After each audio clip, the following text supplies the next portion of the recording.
Welcome to Feminist Frequency Radio. This is the show that asks you to be critical of the media you love. I'm Kat Spada. And I'm A.C. Lamberty. And look, Kat, I gotta say, I heard you singing in the locker room showers the other day, and I really think you could help us take this Glee Club all the way to nationals. What do you say? We could not do a season about screen musicals without talking about arguably the most successful and influential musical series on TV, Glee. Created by Ryan Murphy and his merry band of misfits, the show aired on Fox for 6 seasons from 2009 to 2015. Each episode featured ensemble performances of cover songs that performed incredibly well on the iTunes charts, and the show launched a spin-off reality competition show, live tours, and a 3D theatrical concert film. The first season was especially well-received by critics, winning Emmys for the network TV power couple of Jane Lynch and Neil Patrick Harris.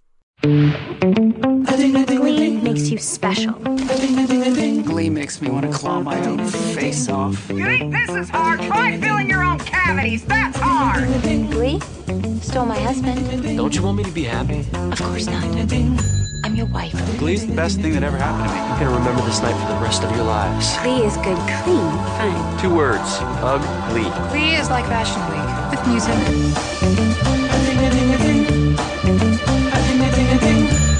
What is Glee? Glee's about being yourself, even when the whole world wishes you were someone else. I took the liberty of highlighting some special ed classes. Maybe you can find some recruits.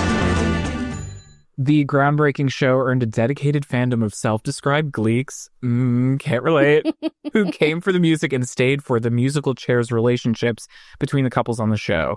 Glee followed the New Directions high school show choir made up of everyone from theater nerds and bullied outsiders to football players and sexy cheerleaders. The teachers are as clueless in love as the teenagers, and each episode ends with a rousing rendition of a well-loved pop song punctuated by an a cappella bass line.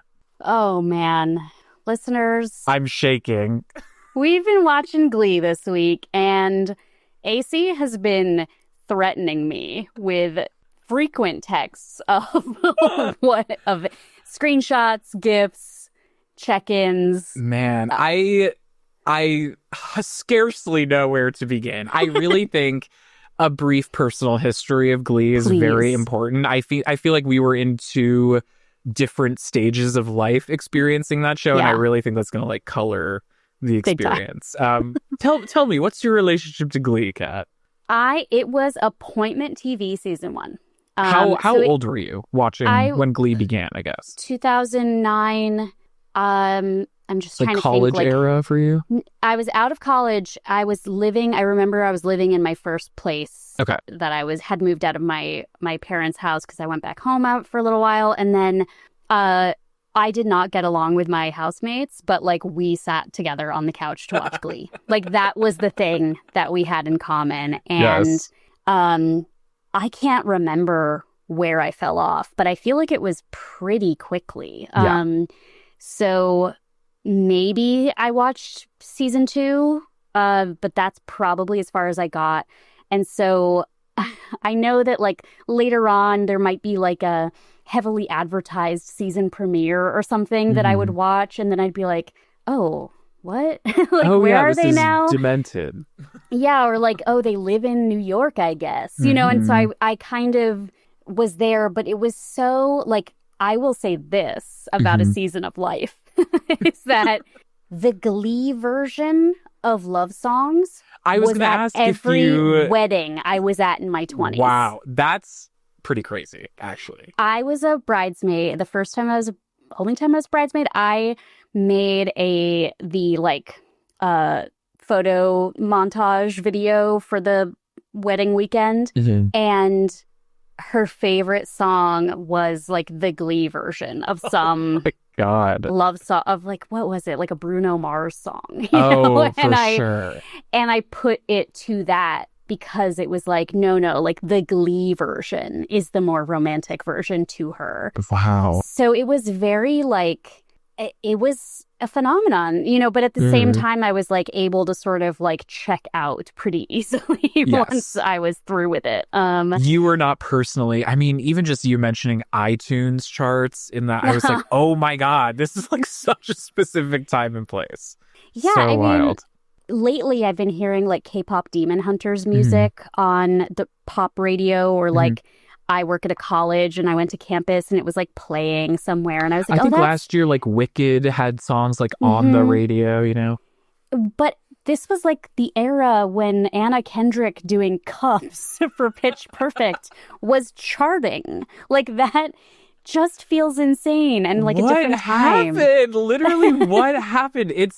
It's crazy. My biggest takeaway in revisiting, I haven't watched in years. I remember early pandemic having a moment where I was like, I should revisit this, and then quickly was like, this is gonna really tank my mental health. Yeah. But in rewatching it this time around, I was like, this is exactly how I remember the aughts, like aesthetically, sonically, politically, like.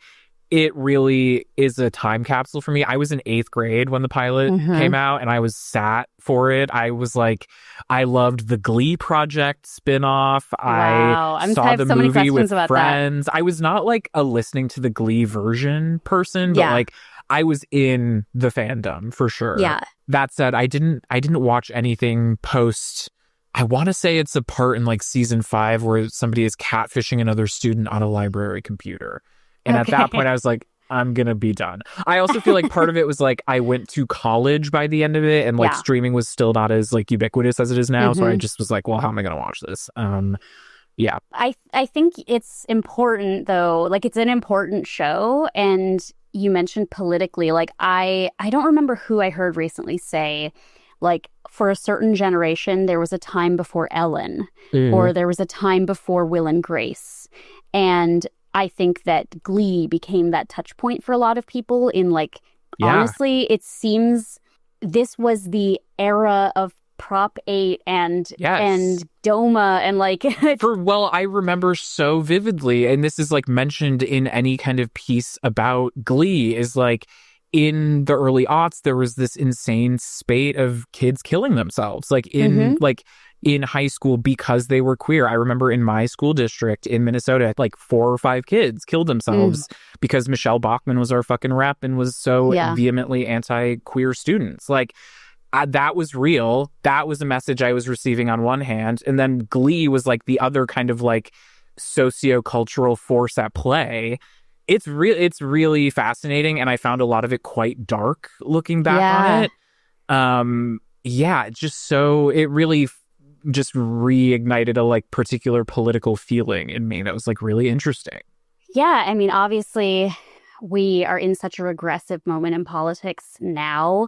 There's so much that is consistently shocking about like when it feels like we had made more progress and then have backslid a lot, or things where I'm like, okay, I know that when I was growing up in LA in the 90s, we did have a more open education. And I mean, I was in a private school, but like that was fairly liberal, but they were talking about things that I think when Glee came around, it was the first time people were seeing some of these conversations happen. But what I think is really like why we had to talk about Glee is on feminist frequency radio is that like, to me, it seems like such an example of like representation or like being seen, but it's not like putting anything on a pedestal. Like it's showing a lot of bullying. It's showing a lot of like the negative as well.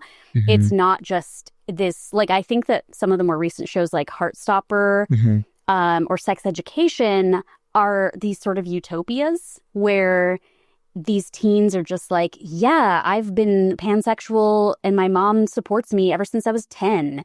And it's like, I love that that exists and you can show like a non-traumatic queer youth experience.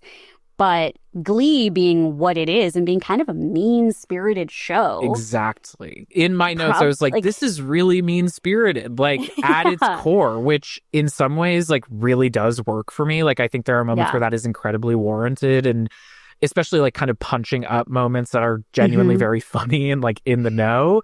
But then in some ways it really does not work. Like especially in watching it in current day for me, like, I don't know, it feels like the representation politics is something it more grew into or took up the mantle. I'm not sure how organic that political ethos was at its inception. Do you know what I mean? Yeah.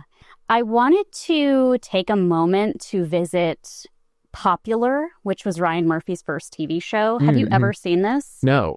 It's not streaming anywhere. I should have written it down. I think it was on from like 98 to 99. It was, is that right? That might be right. It was before Nip Tuck. So it was his first TV show. It was 2 seasons. And it's where we got Leslie Bibb.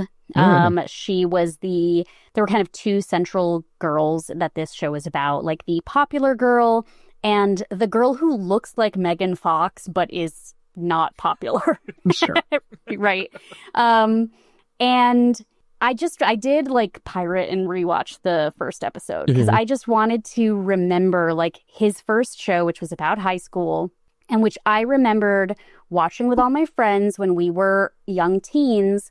And it was dark. Like at the time, Popular was this answer to, I mean, Dawson's Creek dealt with like some weird shit.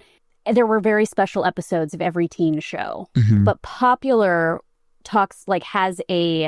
Leslie Bibb's character has a severe eating disorder. And in the first episode, you're hearing her internal monologue about her body and how she hates it and what she's going to do about it. It was a show that I felt like was very, like shocking in some ways because it showed that these teens, like some of them were just horrible to each other. And so rewatching like the pilot of Glee, I was like, gosh, this is more like Popular than I remember. Like it is really kind of thumbing its nose at everything.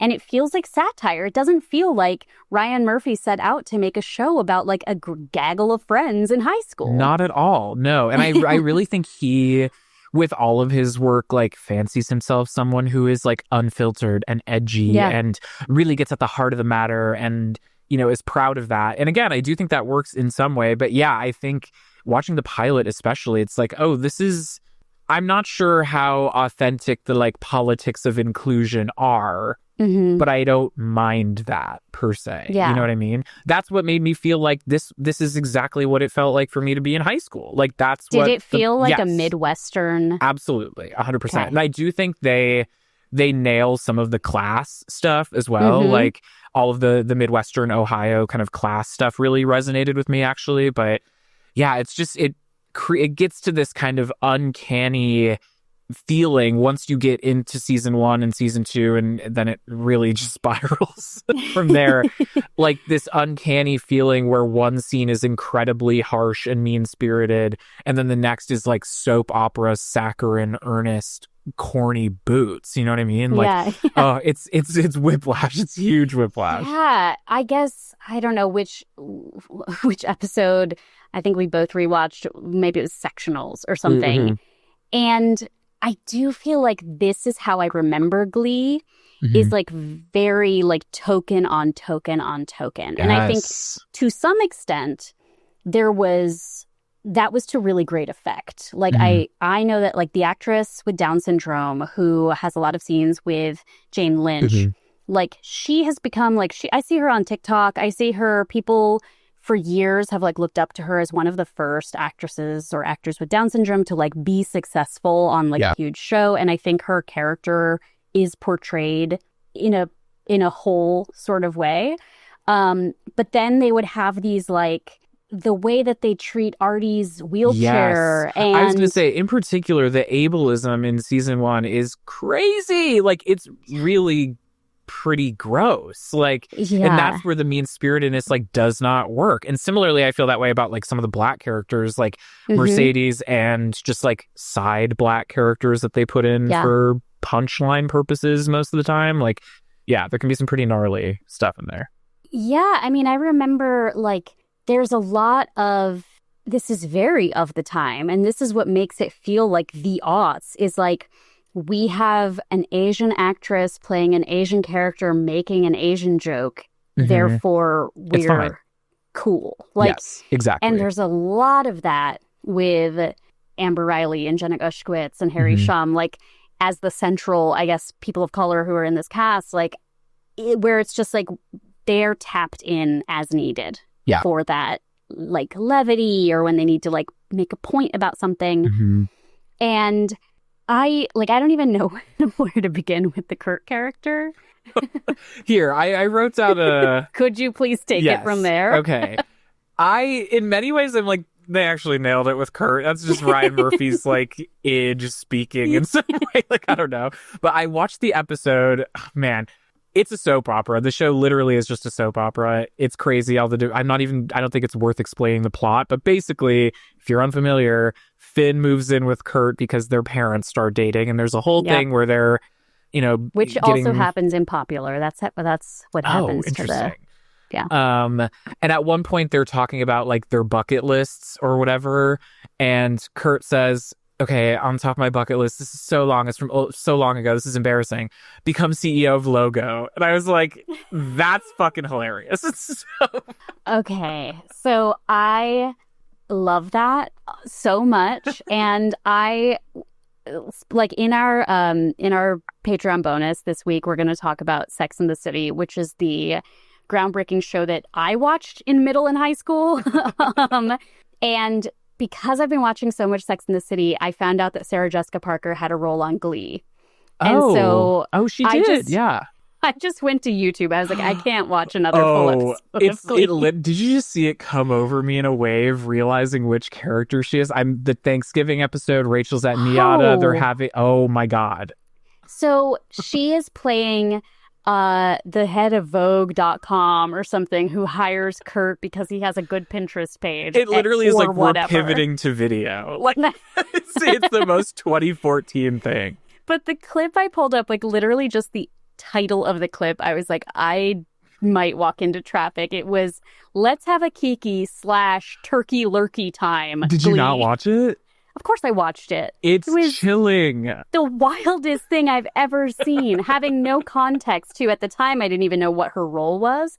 And so just to see Sarah Jessica Parker walk in and be like, with all these drag queens, including Shangela, and just saying like, "Let's have a kiki." And then Rachel's like, "Turkey Lurkey time." I was like, this is this show condensed into a piece of antimatter so dense that it is going to create a black hole. It's so, oh man, it's wild. Yeah, Kurt is really, I mean, as you can imagine, I really related to Kurt as a child. He was my favorite. I was a big fan. Yeah, I feel like he in particular is kind of the one where I can track like the twist into like earnest representation politics in a way. And it helps that he is like kind of a white twink that's like a little effete and smart and talented. But yeah, it really does. Like, I think they nail it on the representation part with him just because that is like the identity of the creator. Do you know what I mean? Yeah. I don't know. He's like a really interesting way in because he is, like you said, white, beautiful, you know, but while he is struggling with elements of his sexuality, he's also like fabulous. Yeah. And it's like, I am sure that a lot of like closeted teens are just like dorks in the band, sorry to say. Yeah, to literally, you. I was in orchestra for 15 years or whatever the fuck. Yeah.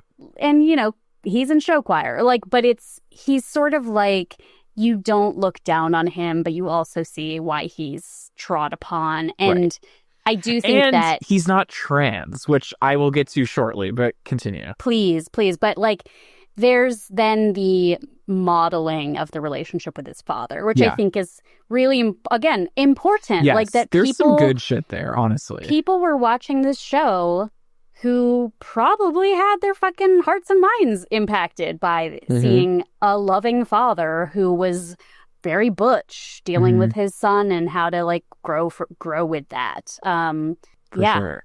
Yeah, and I think Kurt on the gender stuff, like, there in season 1 and 2, there is a lot of like boys versus girls episodes, and there are explicit moments where Kurt wants to be in the girls group but then is made to go in the boys group, or like whichever way, and it's just kind of a given that it's like, if he goes with the boys, well, it makes sense because he's a boy, but he'll be the begrudging kind of gay guy, and if he goes with the girls, it makes sense because he's feminine and you know fabulous, whatever. But I just found that gender dynamic really interesting in the early seasons, because there is this continued insistence that music and dance and musical theater are like actually really cool for guys to do, and there is validity to that, and it does make you cool and popular and stuff like that, which and is get the girl if you want. It becomes very explicit text, and then I think they kind of like start challenging themselves and drop the ball, but also like get like just do away with the kind of binary stuff once they have explicitly trans characters in the later seasons, which may or may not work for me, but whatever. Another thing that happens in the popular pilot is the football playing boyfriend of the popular girl literally runs off the field from practice to audition for the lead role in South Pacific. Wow. And like it runs onto the stage, football in hand, and like takes his helmet off and puts the football on the piano and sing something. And I don't remember what that character ends up being. I don't remember if the whole thing is like he's secretly gay because only a gay guy would want to be in the show, but he's also good at football. I don't remember, or if he's just straight and like Ryan Murphy's living out a fantasy. But I think that that's also something in that era. I remember I used to love Modern Family, but it started to really grate on me, these gender dynamics and these 3 central relationships in that show. Did you watch Modern Family? Here and there, right? It was like in the ether of my life, but not, I wasn't sat for it. Yeah. There was a lot of a working husband with a stay-at-home mom. Like all 3 had one working spouse and then one stay-at-home spouse. And for Cameron and Mitchell, the gay couple, there was like such a heavy emphasis on like, he's the woman. And I remember that like is probably why I stopped watching the show, even though I really enjoyed it. I was like starting to just kind of feel like that's not, why are we doing this now? Like we're doing this now on TV? Yeah, right? Yeah, like, but that notion that like, if you're a gay man, then you have like some stake in being a woman. Like in gender overall, like my overarching feeling is like, this show, the theme or the takeaway is that being a part of something is beautiful, and it's like when you are a part of something as yourself, that's amazing, but there is always the underpinning of like hegemony or hierarchy or like specific identity in a way that feels quite boxed in at the end of the day. Does that make sense? Yeah. And we should come back to Santana and Brittany. Oh yeah, for sure. And Kurt and Blaine as on that same turn, but continue. My tether culturally queer daring Chris. Listen, my other party line, his cultural queerness is valid. I will say after watching this show, my God. But am I correct in remembering from osmosis that the trans storytelling was kind of born out of the Glee project, the reality show? Like, did that kind of come first? Because I feel like they were doing this compete to get a role on Glee. Yeah, so for those who are not familiar with the Glee project, and this is just off the dome, I didn't watch any of that in preparation, but the Glee project was a like reality competition show that was running alongside, I think like season either 2, it started either season 2 or 3. And it was just a competition show to like cast a new character on Glee. Like I remember reading when I was brushing up on Chris Colfer, who plays Kurt Humble, something about his casting was like he auditioned for another role, he wasn't right for it, but he was so captivating in his audition that they created this character for him. And then Ryan Murphy was like, we need to create a show out of that concept, like finding really special kind of unique people. And in my mind now, I'm like, he wanted to find some fucking freak weirdos to put on his show to monetize them. Right. And then create a character for them out of the show. So that's what the show was. I don't remember if any of the trans story or characters came from that off the top of my head. The one that I remember most vividly is the football coach, who's Coach Beast, Shannon Beast, who starts yeah. as a cis She came woman. from the... No, she was in season 2, just organic part of the cast. So I remember her, like, she was within when I was watching the show. Yeah. Because I used to go to the same bar that Dot Marie Jones went to. Shout out to her, by the way. I fucking love her. She's like a joy to watch. She, if anyone is not familiar with Dot Marie Jones, she is in the movie Over the Top, in which Sylvester Stallone plays an arm wrestling champion truck driver, and Dot Marie Jones is the lady arm wrestler in that That's movie. amazing. She's also in Golden Arm. Because she was an arm wrestler. Yeah, an arm wrestler, which is like pretty tight. But so she's in pretty early season 2 and is kind of like a supporting character throughout. But then season 5 or 6, she transitions and is a trans man. And I remember feeling like that was a fucking checkbox, like DE&I checkbox moment where the representation politics had kind of turned all the way around from this show, where it just felt like we were meeting a mandate, essentially. Yeah. And there was like little to no backing. I mean, I could truly be, this is just my interpretation. Maybe other people are really into that, but it was one of those late stage Glee things where I was like, damn, they just like really wanted to try and be topical. Play that. Like, is Dot Marie Jones a cis woman? And was she she's like a cis woman. She's a lesbian. In the show, she plays ostensibly a straight woman who is like interested in men. And there's a whole episode. Well, blame it on the alcohol. Did you watch that episode? So the episode where the teens learn about the dangers of alcohol. Matthew Morrison, who plays Will Schuester. Oh my God, there's so much to talk about. The most arrestable teacher in history. Unfortunately, I think he's perfectly cast. He and Coach Beast, this as of now, like pretty masculine woman football coach, they go and party, and she kind of confides in him that like she's never been kissed. She like really wants male affection and attention. She's been trying to date to no avail, whatever. So that's what we get of her life in kind of season 2. I really don't remember any of the seasons after, but she transitions and is like a trans man on the show. And then I know just there's in hair and makeup. They didn't like put a new actor or something. It's just her. Yeah. Okay. It's really interesting. And then I know there's also the character Unique, who is gender fluid. I'm not sure if like binary trans or however like they position that character, but I feel like that person may be from the Glee project. Yeah. I think that's what I was remembering was, to me, that was potentially significant, that it was like, well, none of us could figure out what this storyline would be, but there's a real person that we found through doing this show. So we're just going to copy that. Yeah, for sure. The relationship between Santana and Brittany is super significant. And I'll just take like the briefest moment to acknowledge like there were several notable deaths of these cast members. Unfortunately, Naya Rivera died accidentally in 2020.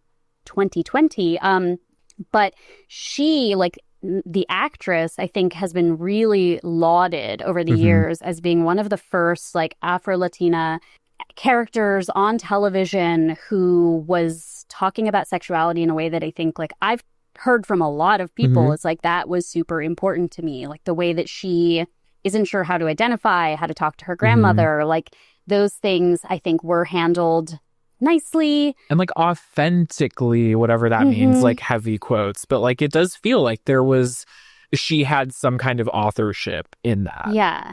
Every time in this rewatch where I came across a scene where, like, I guess Santana and Brittany were maybe having a sexual relationship, but they were identifying as straight girls.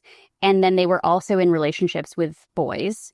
And then I do think maybe after I stopped this rewatch, that maybe bloomed into more of a love relationship or more of like an open relationship. But there is so much of that, like sexy cheerleaders kiss each other, like that. I felt like surprised how much it kept coming up because they'd have their other boyfriends who were also in the group, and like this wasn't being framed as like everyone's in a very happy open polycule. It was much more where like the girls would be like, I don't know. Sometimes I like kissing girls, and then Artie would be like, I hear that. Like, I would say more, sis. Like, what is his deal, by the way?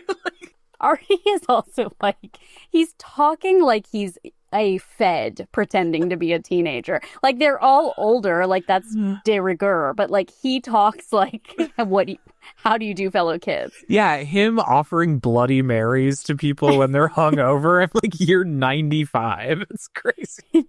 Did you ever watch Freaks and Geeks? Yes, I love Freaks and Geeks. He reminds me of Neil. Oh, yeah, for sure. Like, kind of just like, Very hello, much. ladies.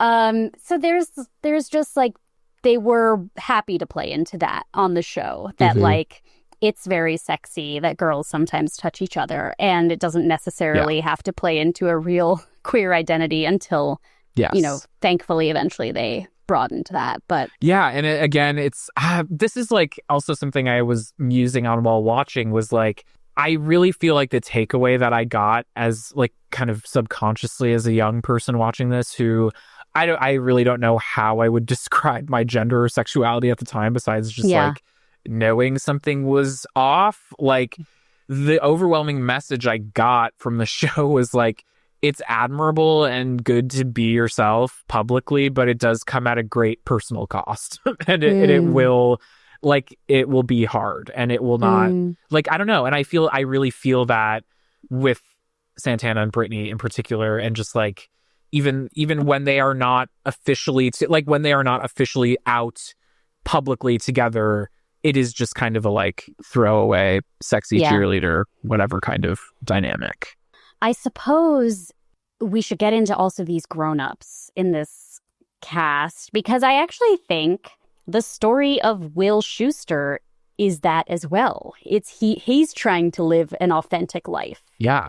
At great personal cost. Like, he has a deep passion for show choir. My God. And he's gonna his marriage is gonna end. Like, but then this is where I was like, I can't imagine, like, if you're a young person today who's never watched the show and you start watching it, like, it just felt so science fiction. Yes. How these adults and children interact. And like, I remember, of course, there'd be like one or two young teachers that you'd be like, he's the hot one. And it was like, no, he was just young. Yes. Like, and thus we thought we were 32. Cool. Yeah. Like, but the way, this is where like the actual how coked up were they in the writing room question comes to my mind, because allegedly, because like, this is a musical. We haven't even like really fucking talked about the fact that every episode they're like, well, this week's theme is going to be about being sexy. So we're going to bring the math teacher and her boyfriend, who doesn't even go here, in to sing and dance with you all. And they're like doing little body rolls on each other in the room. Oh, my God. It's like wild. But at the same time, these performers are committed so heavily that it's like, you absolutely can get swept up in it. Yeah, I do. I do think there's some star power in the show, I gotta say.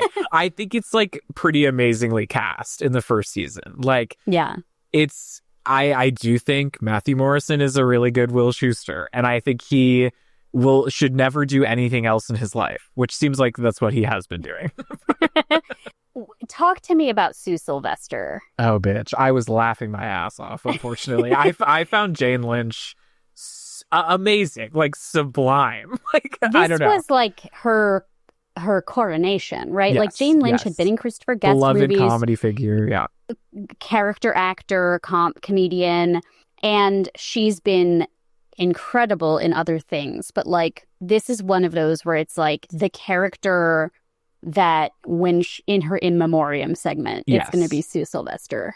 Man, some of the first season episodes, she is hilarious. Like, she is so funny to me. I know, like, that's where the mean-spiritedness frequently does work for me, because she is so hateable, and it is really satisfying to see her get hers, basically, like, in the rare moments that it does happen throughout. But I find her hilarious. But then as we go on throughout the seasons, like, it takes that similar kind of weird, uncanny representation turn where it's like, I don't really want to have to care about her backstory and like forcing some kind of representation into that as well, which like, I don't know, is good in some ways, bad in others, whatever. But on the whole, I think she is amazing. Like, she's such a star. It's crazy. Well, and it's such a Ryan Murphy character. Yes. Like, she's this antagonist who is so antagonizing for no reason that it ever comes across. Besides just like the weight of her performance, like literally it's just, it hinges on her performing in such an effective way. And I'm like, I don't care why she's mean. You know what I mean? Like, she's a great villain and she does it in such a fun caricature way. But yeah, she like Ryan Murphy stand-in big time. The only things I want to pull from my notes are, first of all, that Heather Morris, I think, I'm sad that I have not seen her go on to do more because she is incredible. And also Amber Riley, when she sings, truly takes my breath away. Like, there are a lot of powerful voices on this show, but I would be watching an episode and they'd give Amber Riley a solo and I was like, she's so good. I would see her live. Like, watching this all these years later. I saw her in Dreamgirls as Effie, right? Effie? Yeah. Who sings And I'm Telling You. I saw her on, it was amazing. She's incredible. And also I wrote this note down, but I'll also attribute it to Aaron Strecker, who wrote for IndieWire last year in a 15th anniversary retrospective that I'll link in the show notes, that this is the answer to the question, what is the most Obama era piece of pop culture? Truly. I really agree with that. Yeah, like, it just really represents that time. And as Aaron says, the main cast performed at the White House, went on a mall tour, can legitimately claim they influenced public policy around bullying and LGBTQ rights, and gave Gwyneth Paltrow something to do besides goop. Yeah, like, the Obama administration thing is completely correct, because it is that feeling of like, yeah, you can be who you are, but like, just fucking watch yourself. You know what I mean? Like, that's the feeling. That really is what I felt. Oh, man. Okay. I feel like we have to get into the music stuff. Yes. I have some, I don't know if you saw these insane numbers. This was also just shocking to me. So there are 121 episodes of this show across 6 seasons. Most seasons had 22 episode orders, which is like unthinkable now. Like, that is crazy. And there were over 729 musical numbers throughout the entire show. That's it wasn't wild. Just like one an episode. Like, they would turn around and they'd be the Britney Spears episode that we watched, where they're all having dental procedure hallucinations. They are just one after the other. And the production is great. It's great. Like, when they nail it, they nail it. Like, there is some, I gotta say, Rachel's performance of Don't Rain on My Parade gets me every time. I did text Kat after watching the pilot and was like, full body chills when they sang Don't Stop Believing.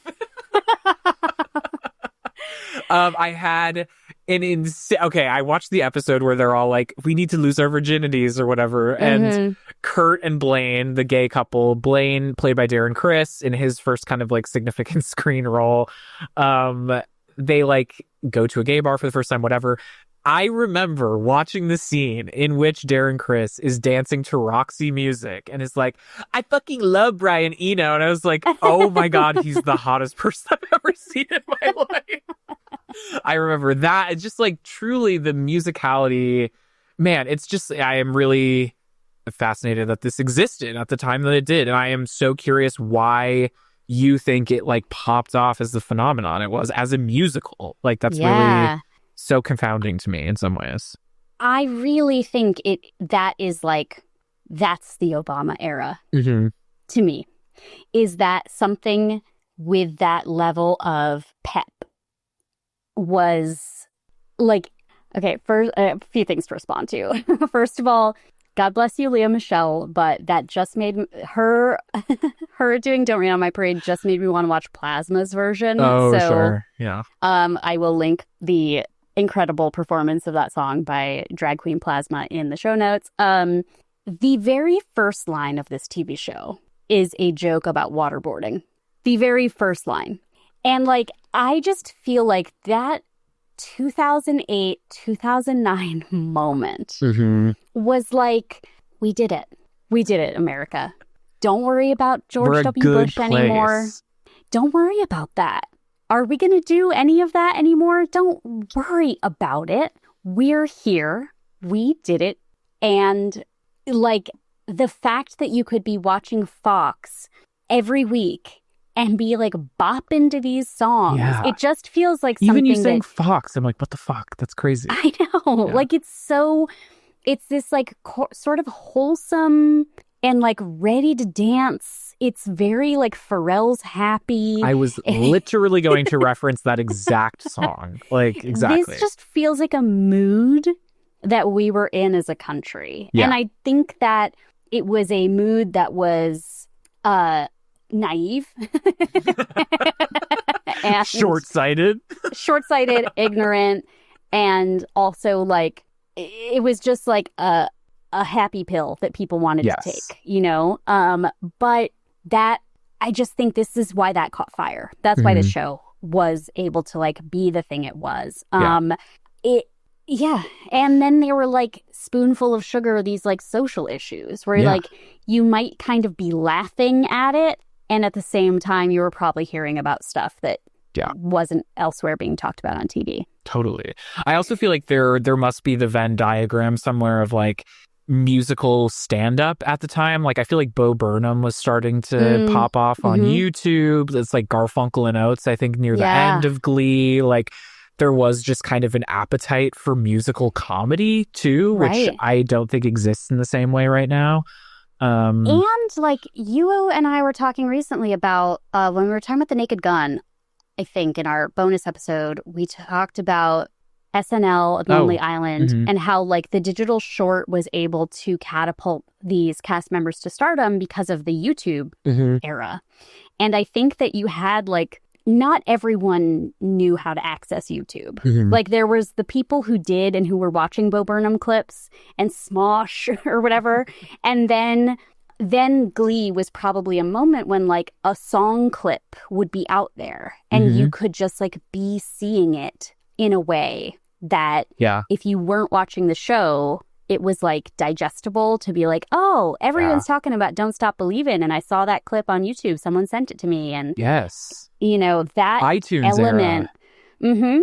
I remember reading in research, Darren Criss's version of Teenage Dream like was the first Glee song to like top legit charts. Like, wild. It just feels like this was probably the first show that you might follow it on Facebook and share the post of last night's great song to your page and be like, I loved it. You know, like that was, I think, also like a machine that was growing at the time. Yeah. Wow. That's really interesting to think about, because it does feel like, as with social media, as with representation politics, et cetera, any number of things that we're talking about regards to Glee, like has metastasized into something so negative and like full of vitriol. Like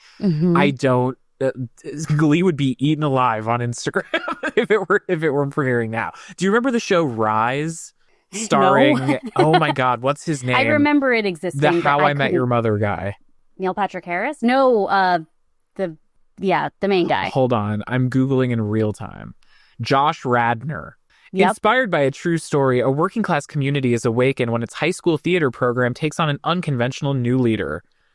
Basically, he plays a Will Schuester who takes over the department. He encourages the students to unleash their creativity and explore new means of self-expression. That premiered in like 2018, and I think had exactly one season on NBC and was like the more political and less production heavy, like not full-on musical version of Glee. And it's like, that feels perfectly 2018. Like, so bleak and dire and shoehorning in representation in its own way. I remember my friend reminded me of this, where they were looking for a tenor. They couldn't find a tenor. And some football player goes and like points at someone singing quietly in a corner somewhere and is like, that person. And the teacher's like, who's she? and the is like singing an alto part, like the voice is kind of low, right?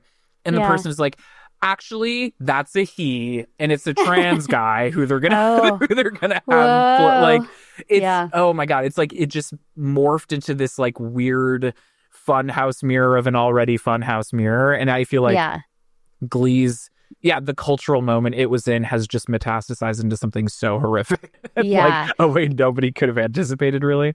But you're right that like if season 5 of Glee was airing now, the clips that would be on IG Reels with like people, like people's face in front of it being like, you'll never believe this, like would be... Truly.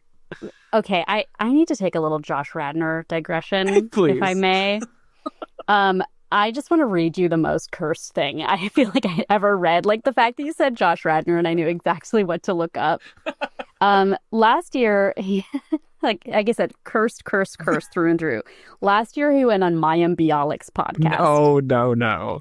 Do I listen to Mayim Bialik's podcast? No. Like, have I ever? Yes, I learned my lesson. But the episode description, I like have gone back to reread it several times. Josh Radnor making peace with How I Met Your Mother. Josh Radnor's shocking revelations after How I Met Your Mother fame.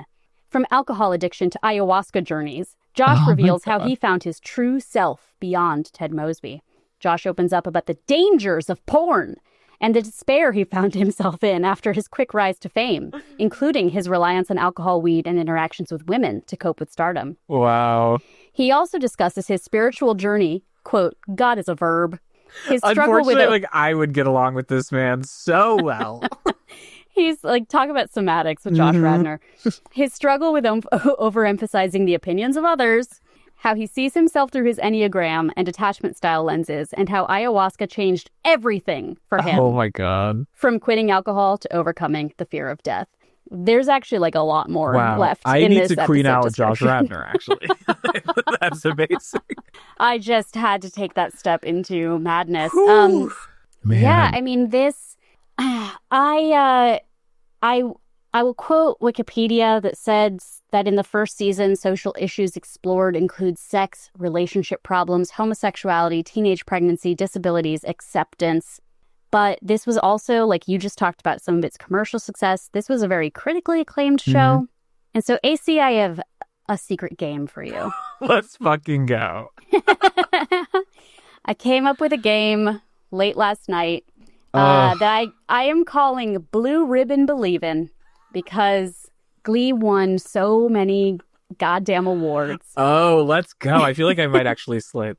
Well, I looked to some of the lesser known categories or award granting bodies here for this game. Excuse me while I drink some water. So I have, I think, 9 or 10 questions here.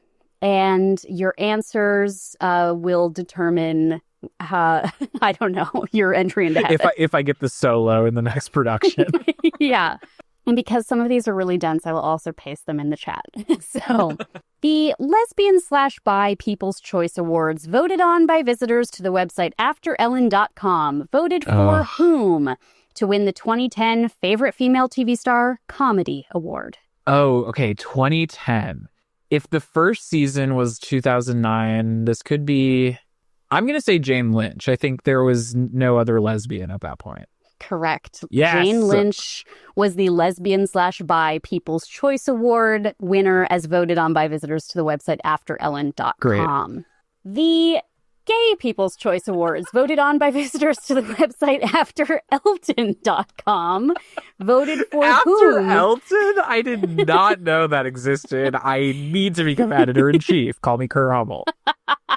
The same year, who did the gay people vote for to win the 2010 Favorite Breakout Actress Award? Woof. Okay. So the lesbians and bis voted for Jane Lynch. We're also thinking season 1. Okay. I mean, my knee-jerk is Matthew Morris. Favorite Breakout Actress. I'm going to say Lea Michele. Correct. Yes. You are correct. She was the gay man's people's choice. Her star burned bright that first season. It did. It sure did.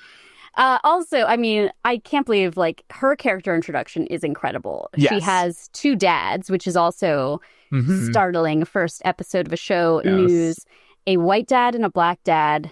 And she's like, they just mixed their sperm together and gave it to the donor. And we still don't know which one is mine. Listen, it had me laughing, okay? Yeah, same. Totally. All right, next question. In 2011, who won the 2nd annual Dorian Awards We're Wild About You Rising Star Award? Oh my God. If it's anybody other than Chris Colfer, that's my answer. Was it Darren It is Criss? somebody other than Chris Colfer. It is Darren Criss. Darren Criss won the Dorian Awards We're Wild About You Rising Chris Star Colfer Award. was pissed that night.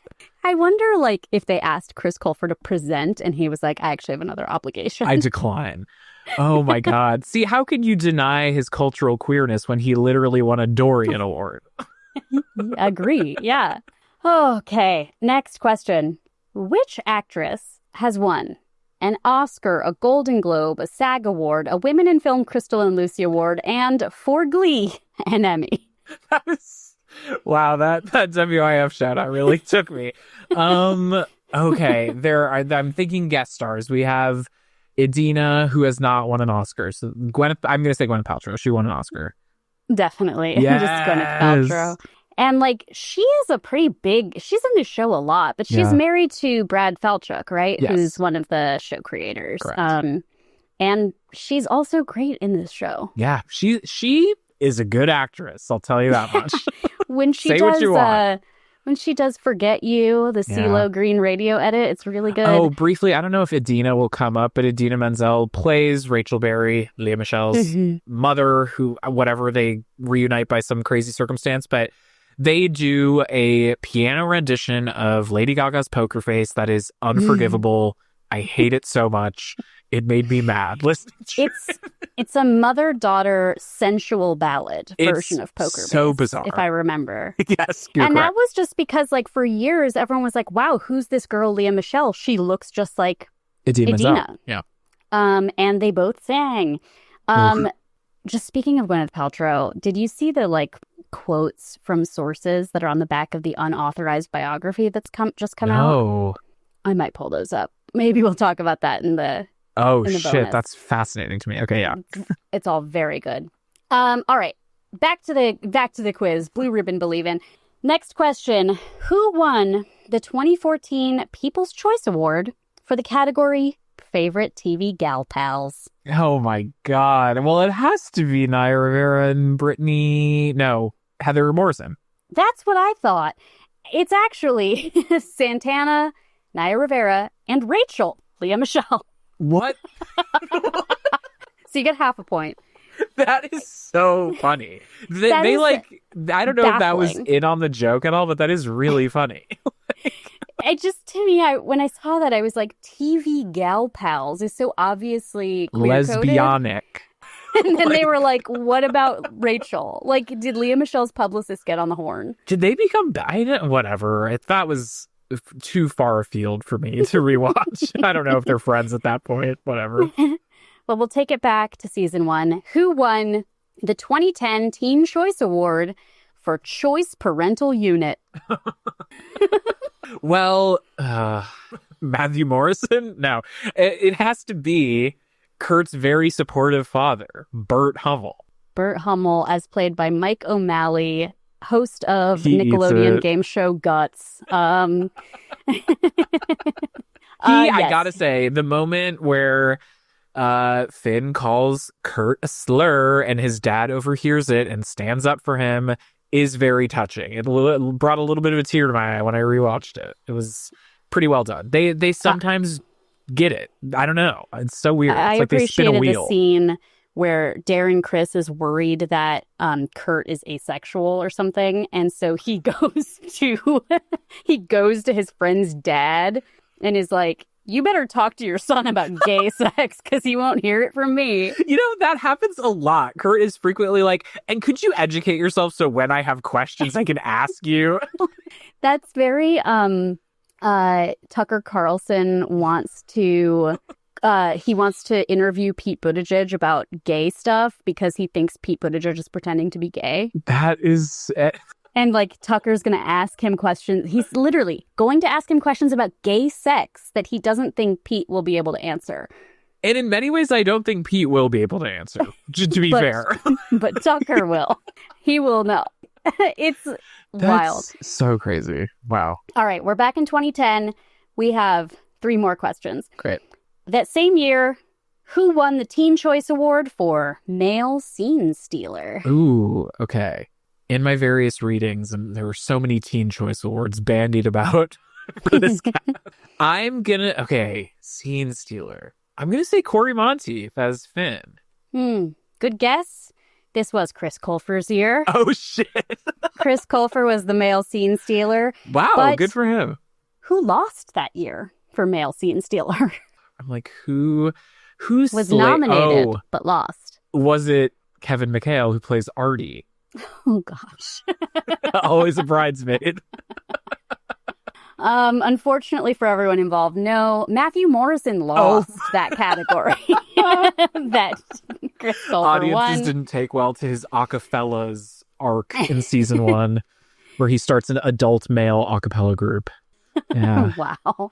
Well, last question. Finally, how many times did Glee win the DoSomething.org Do Something TV Show award? Let's see. There were 6 seasons. I'm going to say 6 times.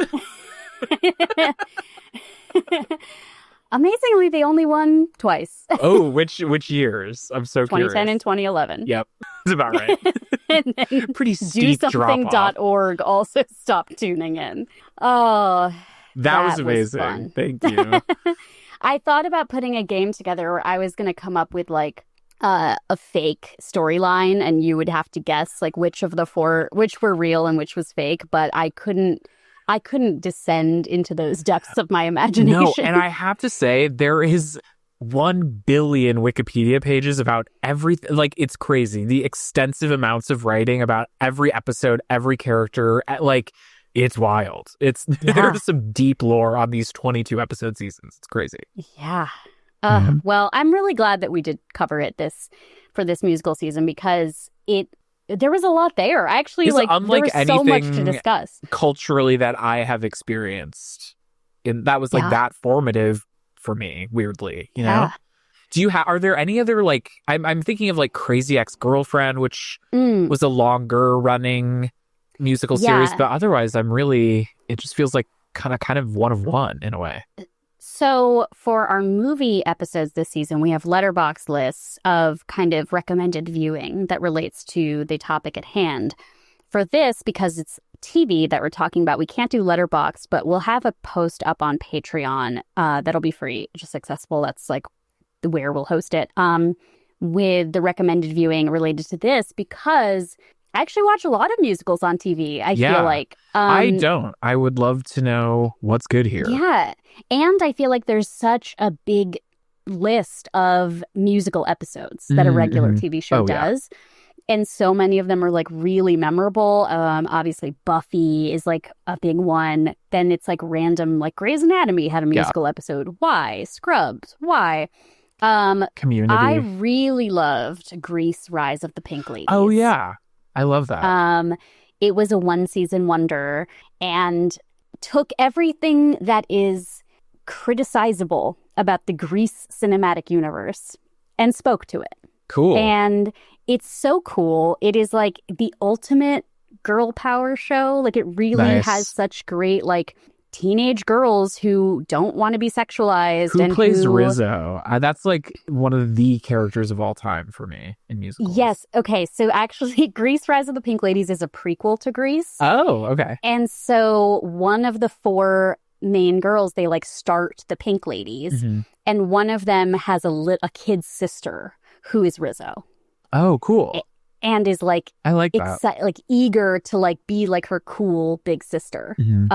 So also like Grease: Rise of the Pink Ladies deals with race in ways that I was not expecting and was so impressed by. Like, they managed to do the like perhaps anachronistic racially inclusive casting, but then the characters are written very thoughtfully to have their Cool. backgrounds incorporated into their characters.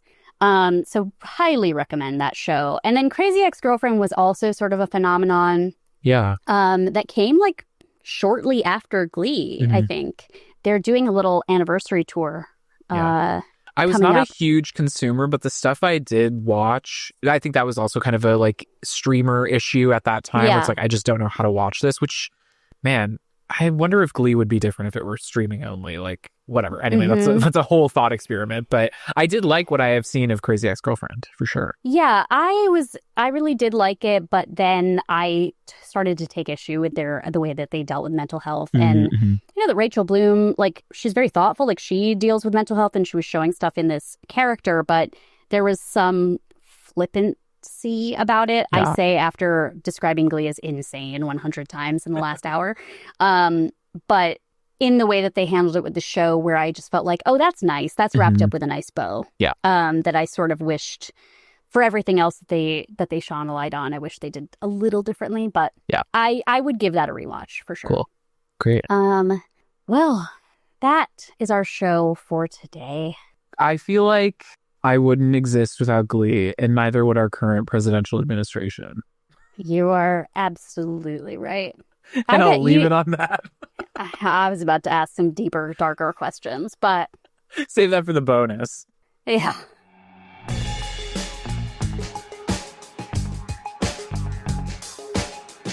A.C. Lamberty, where can we find you on the internet? You can find me at A.C. Lamberty on Instagram and on Letterboxd. I'm Kat Spada. You can find me at katexmachina on Blue Sky and Letterboxd, and be sure to follow Feminist Frequency on all the platforms at femfreq. Again, check out our patreon.com/femfreq for that list of recommended viewing. And if you are a Patreon subscriber, be sure to stick around for the bonus app. We are going to be talking about, as Kat mentioned, a formative middle school property for her, Sex and the City. And next week, we are dropping a full-length bonus episode for Patreon, where we will be covering another High School Musical, not starring Zac Efron, but starring Ben Platt, Dear Evan Hansen. So tune in for that if you're on Patreon. I think it'll also be something you can like purchase as a one-off if you're not a regular subscriber. And then the regular free episode will be back the following week. So if you like our show, please help other people find it by sharing, subscribing, rating, and commenting on your favorite podcast app. Thanks so much for listening. And follow your dreams and stay true to who you are and make beautiful music and power of community. And Bye. don't stop believing.